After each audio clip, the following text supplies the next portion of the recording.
excited to see us this early in the morning? Are you going to quote me? Let's not start. Let's start it. Let's start it. Yeah.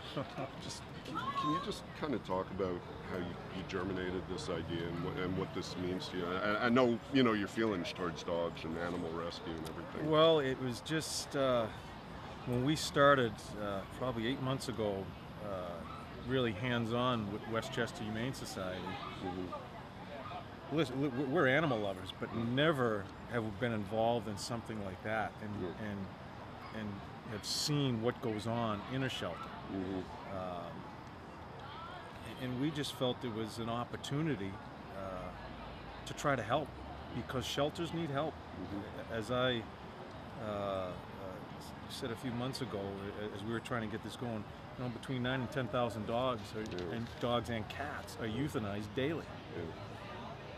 And so instead of sitting around with your eyes wide open and saying, oh my God, what's going on here, we wanted to try to help. And we talked to Carrie Ann and MSG.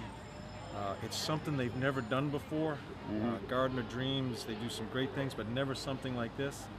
And they have worked so hard this summer, and they have been fantastic as far as developing this. And we need to raise funds. We need to help not just the shelter, the little shelter we're involved with, but all people that are trying to help these dogs. So I hope we raise some money, but more importantly, I hope we bring awareness as far as what's going on with our animals, because it is disgusting. 4. What? Oh, 4. 3 of them are pits. You know, no, 3 of them are pits. They're beautiful dogs. Really, 3 of them are rescues. We found one was in the woods. We found one was a puppy. We rescued another one. Its mom was run over on the road. We saved 3 of those puppies. Found 2 homes for the others. We took another. And in this Westchester Humane Society, Blaze, and I wish he was here, but we just weren't able to connect, bringing all our dogs here plus do this. Blaze, we just took out of there. He's been in a cage for 3 years. He's a Mastiff Pit. He's put on 18 pounds since we've gotten him. He was emaciated. He was eating himself. He was eating his tail. And this is what happens with these dogs that are stuck in cages. And he's flourishing. He's doing fantastic. And it's great. Just to walk in here now, and I've only been here for 3 minutes, see all these people bring their dogs in and join in with us. And again, it's not just about the money, it's about awareness. We need to make people aware of what is going on. Best Friends Animal Society, a national organization that does great things every day, has a presence here today. We're hoping people visit their tent. And it's great. What better place? You're in Riverside Park in the middle of one of the biggest cities in the world to try to help out and bring some awareness to this problem. John, what can you say to people that never own dogs? Like for you, coming home after having to deal with us, what do the dogs offer to you? Oh, it's unconditional. You know, they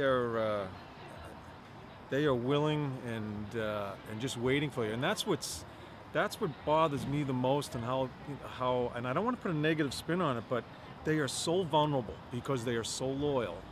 And some of the stories, and if you stop by the tent of Westchester Humane Society today and see some of the stories, we don't all have them here because they're not all ready to be adopted yet. We're working with them, and just hear some of the stories of what's going on with them. It's scary. So, hey, I mean, the guys that work closely with me, I'd rather be with dogs than human beings, and that's why it's a great day for me. I'll be with a bunch of dogs, and once I get the hell away from you guys. Speaking of... It's a good start. It took 10 minutes. It took 10 minutes. That might be an early one for a season. Speaking of being with us, you know, do you anticipate having regular searches? You know what, Katie? I've read a couple articles along the way. I haven't spent too much time with it. I'll tell you this: the New York Rangers camp is ready to go the 21st. We're chomping on the bit to get going here. If they say no, then we'll wait until they say yes. I really don't have much information. Everybody that talks about it now, it seems like it's a bit of a negative spin put on it, but you know, when you get down to crunch time, that's when it's interesting how these guys can try to get together. I just hope, you know, we keep on learning that this needs to be a partnership. For this league to continue to flourish as it has, as it keeps on growing, it needs to be a partnership. But again, coaches, we're kind of caught in the middle. We're not on either side. We just want to coach. We want to get our players in and get to work. I mean, you went through it once, probably at the worst time. You're coming off a cup and the whole season gets blown off. Coming off of that, I mean, can you believe we're at this point again? Yeah, it's. I guess and really, I'm an outsider looking in. I don't know the mechanics of negotiating this. Mm-hmm. I don't know why it has to wait until the last month, until the deadline. And maybe it hasn't. I don't want to speak in any bad terms of either side, what they've done behind the scenes, because I don't know. Mm-hmm. But it just seems like it comes to the forefront a little bit too late. And then it's a bit of like we're in a situation right now. So I really have trust in the people that they know where this league has gone to here as it keeps on growing. I don't think they want to lose that momentum, players and owners. And I believe, I'm very optimistic that something's going to get done here and we get playing. As a coach and an organization as a whole, do you have contingency plans, like if the season gets pushed back? Because camp is huge for you. I mean, it's your conditioning, it's what sets the Rangers apart from everybody else.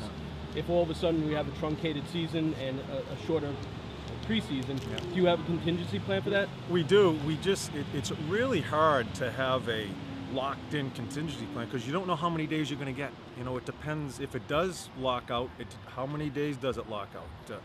You know, who knows? And in my mind, and my strength coach and I have talked about it, but you can't lock in because you don't know what they're going to give you. That's what really bothers me. I like our camp routine. The front office people, Mark Piazza, who sets up the schedule, him and I, they give me the time before camp for the conditioning, as we like to do. They have the games in the middle of it, and then we have those 4 days after. We have a really nice setup. I'm not sure if we do lose some days, if we can really recapture that. That frustrates me because I think camp is a very important thing for our team, and not only physically, but mentally, because it's a lot of mental stuff we go through. But you know what? It is what it is. We went through a lot of different things last year. We talked about it, all of us, when the season started. You can't complain about it. You have to adjust to it and just take it day by day, and that's what we'll do, whatever comes our way.